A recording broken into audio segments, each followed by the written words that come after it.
ہاتھ ڈالے کہہ دے یا رسول اللہ ماشاء اللہ. اب بائیں ہاتھ بھی اٹھائیں, دونوں ہاتھ جا کر لہرا کر بولے سرکار کی آمد, سرکار کی آمد. روشن ہوا جہان سرکار کے آنے کے بعد. مولانا صادق صاحب بہت اچھے اشعار آپ نے پڑھے اور یہ سنیں کہ روشن ہوا جہان سرکار کے آنے کے بعد, رہبری کو ملا قرآن سرکار کے آنے کے بعد, رہبری کو ملا قرآن سرکار کے آنے کے بعد. بے باؤ بیٹیوں کو اب نہ ستائے گا کوئی, بے باؤ بیٹیوں کو اب نہ ستائے گا کوئی.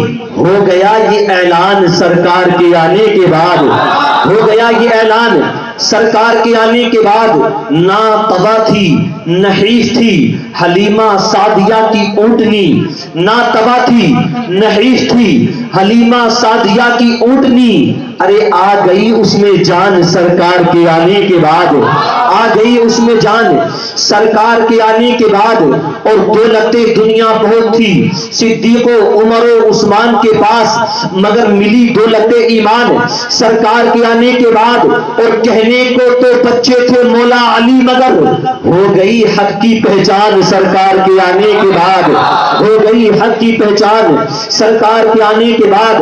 لاتو منات و عزا کے نعرے گونجتے تھے جہاں, لاتو منات و عزا کے نعرے گونجتے تھے جہاں, گونجی وہاں صدائے آذان سرکار کے آنے کے بعد. اور مکتہ علماء کرام دعاؤں کے ساتھ سماعت فرما لیں کہ عارف کی ہے آرزو تا دم آخر کام وہی کروں, کرتے رہے جو حسان سرکار کے آنے کے بعد, کرتے رہے جو حسان سرکار کے آنے کے بعد.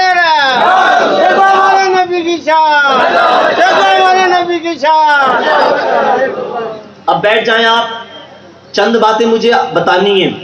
کئی روز سے آپ کا یہ پروگرام چل رہا ہے, مجھے نہیں پتا آپ نے کتنی باتیں سن لی. ہو سکتا ہے میں سنی سنائی باتیں بتاؤں, لیکن میرے مصطفیٰ کا ذکر ہے جتنی بار کیا جاتا ہے اتنی بار تازہ ہی لگا کرتا ہے. پہلی بات میں آپ کو یہ بتاؤں گا کہ ملک تو بہت سے تھے, لیکن اللہ نے اپنے محبوب کے لیے ملک عرب ہی کو کیوں چنا؟ شہر تو بہت سے تھے, لیکن اللہ نے اپنے حبیب کی آمد کے لیے شہر مکہ کو ہی کیوں چنا؟ دوسری بات ایک میں آپ کو یہ بتاؤں گا کہ حضور جس قبیلے میں پیدا ہوئے اس کو قبیلہ قریش کہا جاتا ہے. قبیلہ قریش کیوں کہا جاتا تھا یہ میں آپ کو بتاؤں گا.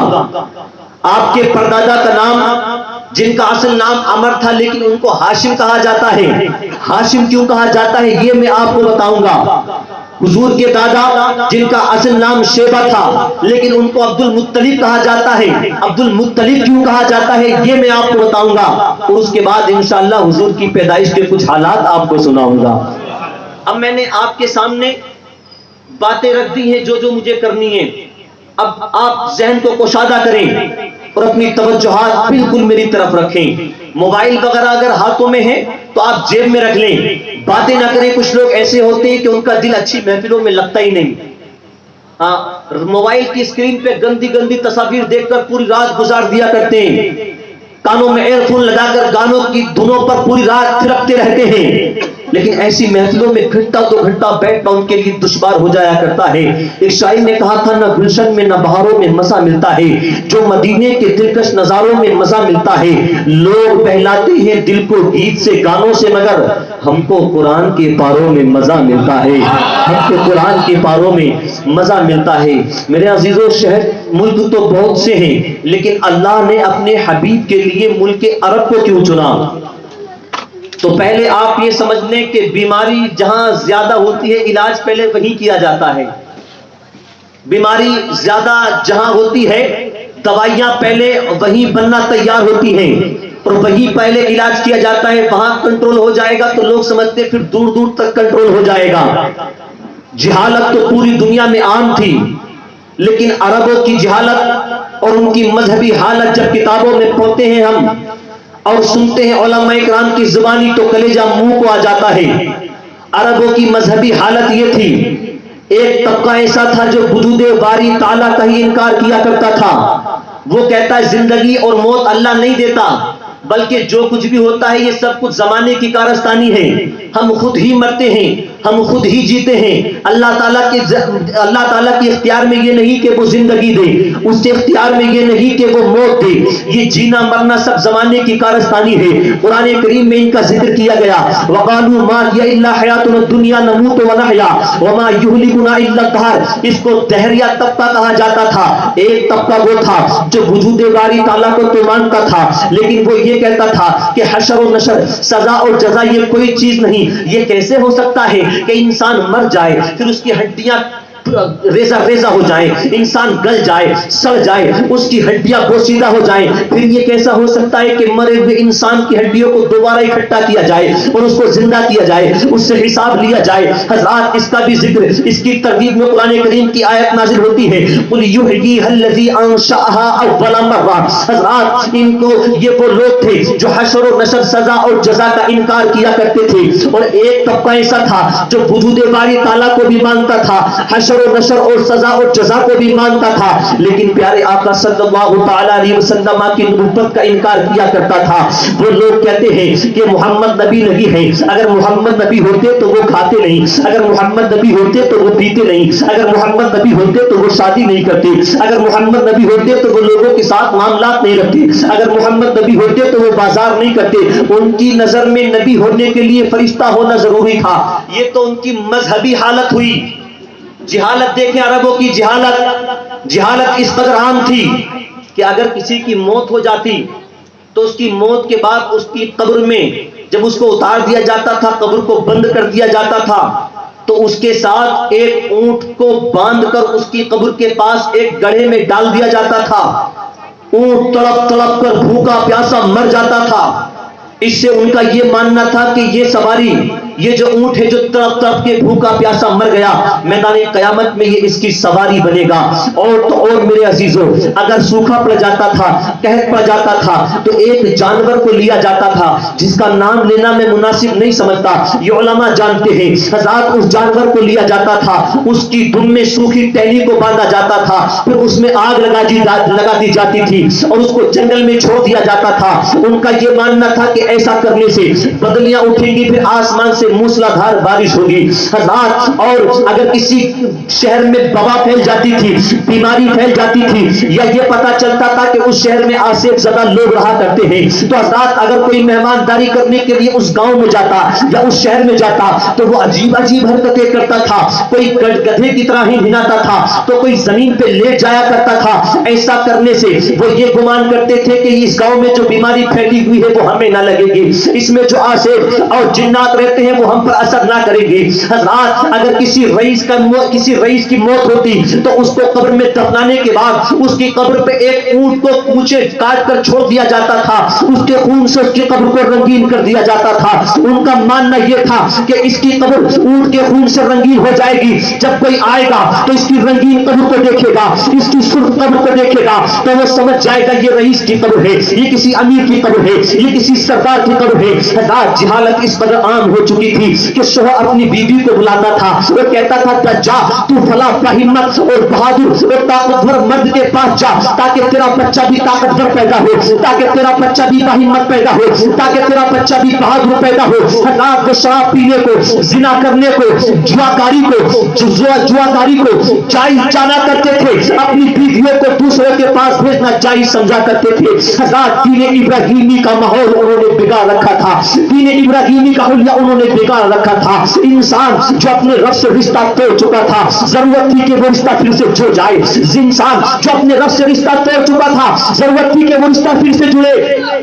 دین ابراہیمی کا شیرازہ جو بکھر چکا تھا, ضرورت تھی کہ وہ پھر سے مجتمع ہو جائے. انسانیت جو اپنے قیمتی وقار کو بتوں کے آگے, چاند اور سورج کے آگے مسمار کر رہی تھی, رسوا کر رہی تھی, ضرورت تھی کہ اسے نیابت خلافت خداوندی کا وہ مقام مل جائے جس کے لیے اس کو بنایا گیا ہے. حضرات, موسم خزاں تھا, ضروری تھا, ضرورت تھی کہ اب موسم بہار آئے. حضرات, لیکن سب کچھ یہ نظام قدرت اور ضابطۂ فطرت کے مطابق ہونا تھا. جیسے جب زمین خشک ہو جاتی ہے تو پروردگار عالم آسمان سے پانی کا نزول فرمایا کرتا ہے. جب انسان اپنے گھروں کے اندر, پرندے اپنے گھونسلوں کے اندر, حشرات الارض اپنے بلوں کے اندر, حضرات نباتاتی کائنات پانی کے لیے پریشان بے تاب و بے قرار ہو جایا کرتی ہے, تو پروردگار عالم ان کی نشو و نما کے کے لیے پھر پانی برسایا کرتا ہے. ایسے ہی جب روح کی دنیا بےتاب و بے قرار ہو جاتی ہے، جب نیکیوں کی کھیتیاں برباد ہو جاتی ہے، جب انصاف کا باغ اجڑ جاتا ہے، تو پروردگار عالم کسی نہ کسی محسن کو بھیج دیا کرتا ہے، کسی نہ کسی مصلح اعظم کو بھیج دیا کرتا ہے، کسی نہ کسی ہادی پر حق کو بھیج دیا کرتا ہے. یہ تو وقت تھا جب میرے آقا تشریف نہیں لائے تھے، روحوں کی دنیا بے قرار تھی، نیکیوں کی کھیتیاں برباد ہو چکی تھی، عدل کا باغ اچھل چکا تھا. آخرکار وہ تاریخ آ جاتی ہے، ربیع الاول کی 12 تاریخ ہے، پیر کا دن ہے. صبح کے وقت میں آمنہ کا لال بن کے رب کا محبوب اس دنیا کے اندر تشریف لایا تھا. میرے آقا کا آنا تھا. پھر کیا تھا؟ ایک عرب نے آدمی کا بول بالا کر دیا، خواب کے سبوں کو ہندوں سے سرجا کر دیا، خود نہ تھے جو راگر اوروں کے ہادی بن گئے. ارے کیا نظر تھی جس نے مردے کو مسیحا کر دیا.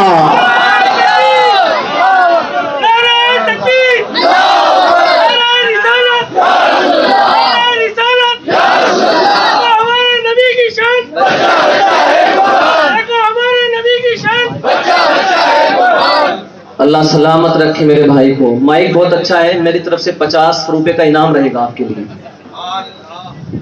میرے عزیزوں، آپ نے جان لیا کہ ان کی حالت کیا تھی. ان کی حالت کیا تھی بتائیں. تم میں سے کوئی ایسا ہے جو اپنی بیوی سے کہے کہ فلاں مرد کے پاس جا؟ اس دور میں ایسا ہوتا تھا. چوراہوں پر محفلیں سجا سجا کر شراب پیا کرتے تھے وہ لوگ. اب دوسری بات یہ کہ شہر مکہ کو ہی کیوں چنا گیا میرے نبی کی آمد کے لیے؟ میرے بڑے بھائی قاری نسیم اختر صاحب اللہ تشریف فرمائیں. ان کی بڑی دعائیں، بڑی شفقتیں، بڑی محبتیں میرے ساتھ ہیں. مولا تعالیٰ حضرت کی عمر میں خیر و برکت عطا فرمائے. شہر مکہ کو ہی کیوں چنا گیا میرے نبی کی آمد کے لیے؟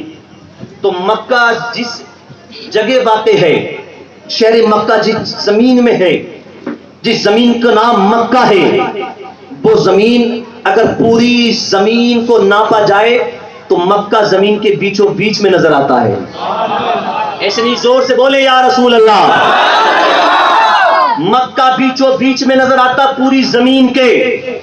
اور جب چراغ بیچ میں رکھا جاتا ہے تو روشنی چاروں طرف برابر جاتی ہے.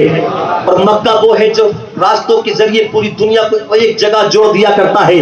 رب نے جوڑنے والے محبوب کو جوڑنے والی زمین پر پیدا فرمایا ہے. جوڑنے والی زمین پر پیدا فرمایا ہے. اب میں نے کہا تھا ایک بات میں آپ کو یہ بتاؤں گا کہ حضور کے قبیلے کو قبیلہ قریش کیوں کہا جاتا ہے. خاندان نبوت کا ایک ایک فرد الگ الگ خصوصیات کا حامل تھا، جس کی وجہ سے پورے شہر میں ان کا نام تھا.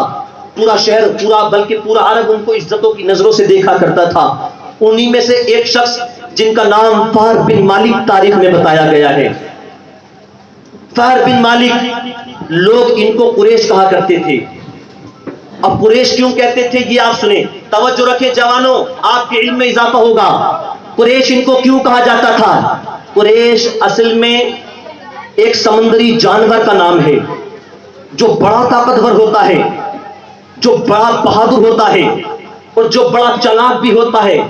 اپنی چالاکی، اپنی بہادری اور اپنی طاقت کے بلبوتے پر وہ تمام سمندری جانوروں کو کھا ڈالتا ہے. وہ تمام جانوروں پر غالب رہتا ہے، کبھی مغلوب نہیں ہوتا. اس لیے اس کو قریش کہا جاتا ہے، سب سے طاقتور ہے. فہر بن مالک بھی قبائل عرب میں سب سے زیادہ طاقتور تھے اور وہ تمام پر غالب رہا کرتے تھے. اس لیے ان کو قریش کہا جاتا تھا. قریش، اور انہی کی نسبت سے میرے مصطفیٰ کے خاندان والوں کو قریشی یا قریش کہا جاتا ہے. پتہ چلا جس طرح سے آمنہ کا لال نبیوں میں بے مثال ہے، ایسے ہی میرے نبی کا قبیلہ قبیلوں میں بے مثال ہے. ایسے ہی میرے نبی کا قبیلہ قبیلوں میں بے مثال ہے. اور سنیں، میرے نبی کے پردادا جن کا اصل نام عمر ہے، لیکن ان کو ہاشم کہا جاتا تھا. ہاشم کیوں کہا جاتا تھا یہ آپ ملاحظہ فرمائیں. ایک شخص جن کا نام کلاب بن مرہ، کلاب بن مرہ کے دو بیٹے، ایک کا نام زید اور دوسرے کا نام زہرہ، اور جن کا نام زہرہ ہے ان کو کلاب بن قصی بھی کہا جاتا ہے. کلاب بن قصی کے ایک بیٹے جن کا نام عبد مناف، عبد مناف کے 4 بیٹے جن میں سے ایک کا نام عبد الشمس ایک کا نام مطلب، ایک کا نام نوفل اور ایک کا نام عمر تھا جن کو ہاشم کہا جاتا ہے. اور جناب ہاشم کے حسن کا یہ عالم، ان کی خوبصورتی کا یہ عالم، ان کے جمال کا یہ عالم، ان کے حسن کا یہ عالم کہ وہ تین جو ان کے بھائی تھے ان کو ایک طرف رکھ دیا جائے اور اکیلے ہاشم کو ایک طرف کھڑا کر دیا جائے تو وہ تینوں مل کر بھی جناب ہاشم کی خوبصورتی کا مقابلہ نہیں کر سکتے تھے، ان کی خوبصورتی کا جواب نہیں دے سکتے تھے. حضرات اتنے خوبصورت تھے جناب ہاشم کہ جب وہ مکے کی گلیوں میں نکلا کرتے تھے تو لوگ کھڑے ہو کر ان کا دیدار کیا کرتے تھے. کئی کئی گھنٹوں لوگ کھڑے ہو کر انتظار کرتے تھے کہ ہاشم گزریں گے تو ہم ان کا دیدار کریں گے، ان کا دیدار کریں گے قلب کو چین مل جائے گا، بے قرار دل کو قرار مل جائے گا. حضرات ہاشم اتنے خوبصورت تھے کہ مکے کی خواتین ان سے شادی کرنے کی متمنی تھی، ان سے نکاح کرنے کی خواہاں رہا کرتی تھی. وہ حسن زادیاں جن کو اپنے حسن پر بڑا ناز تھا وہ تمام کی تمام جناب ہاشم کی بارگاہ میں، جناب ہاشم کی بارگاہ میں عریضے بھیجتی تھی کہ مجھ سے نکاح کر لے، مجھ سے نکاح کر لے، مجھ سے نکاح کر لے. حسن میں ان کا جواب نہیں، خوبصورتی میں ان کا جواب نہیں، حضرات ان کی پیشانی کا جواب نہیں، ان کی رفتار کا جواب نہیں، ان کی گفتار کا جواب نہیں. یہی ہاشم ایک مرتبہ ملک شام کے سفر کے لیے جب اپنے گھر سے نکلے تو حضرات یثرب میں پہنچے جس کو آج مدینہ کہا جاتا ہے. حضرات یثرب میں جب پہنچے دیکھا مارکیٹ لگی ہوئی ہے، مارکیٹ سجی ہوئی ہے، لوگ دکانوں پر کھڑے ہوئے گاہکوں کو آوازیں دے دے کر بلا رہے تھے. ایک دکان کے اندر جناب ہاشم کی نگاہ پڑی، دیکھا اس میں ایک خاتون ہے جو نہایت ہی پارسا نظر آ رہی ہے، نہایت ہی شریف نظر آ رہی ہے، باپردہ نظر آ رہی ہے. جناب ہاشم نے اپنے دوستوں کے ذریعے اس خاتون کے پاس نکاح کا پیغام بھجوایا، ان سے کہو جا کر کے مجھ سے نکاح کر لے. حضرات جب نکاح کا پیغام اس خاتون تک پہنچا، وہ خاتون جس کا نام تاریخ میں سلمہ کہا گیا ہے، جب سلمہ کے پاس جناب ہاشم کا پیغام پہنچا تو سلمہ نے کہا تھا میں ایک مرتبہ بیوہ ہو چکی ہوں، اب دوبارہ شادی کرنے کا ارادہ نہیں رکھتی، ایک مرتبہ میرا دل ٹوٹ چکا ہے، اب دوبارہ صدمہ برداشت کرنے کی طاقت میرے اندر لگی ہے، میں دوبارہ شادی نہیں کروں گی. تو ان کی سہیلیوں نے کہا تھا سلمہ جانتی ہو، سلمہ جانتی ہو پیغام کس کا آیا ہے؟ یہ اس کا پیغام آیا ہے، اس کا پیغام آیا ہے جس سے شادی کرنے کے لیے مکے کے بڑے بڑے سرداروں کی بیٹیاں بے قرار رہا کرتی ہیں. یہ اس کا پیغام آیا ہے. وہ عورتیں جن کو اپنے حسن پر بڑا ناز ہے وہ ان کے قدموں میں اپنے دل کو بچھایا کرتی ہے. یہ اس کا پیغام آیا ہے جس کے قدموں میں حسن زادیوں نے اپنے دلوں کو بچھایا ہے. تو نصیب والی ہے، بڑے مقدر والی ہے کہ ہاشم نے تیرے پاس نکاح کا پیغام بھیجا ہے.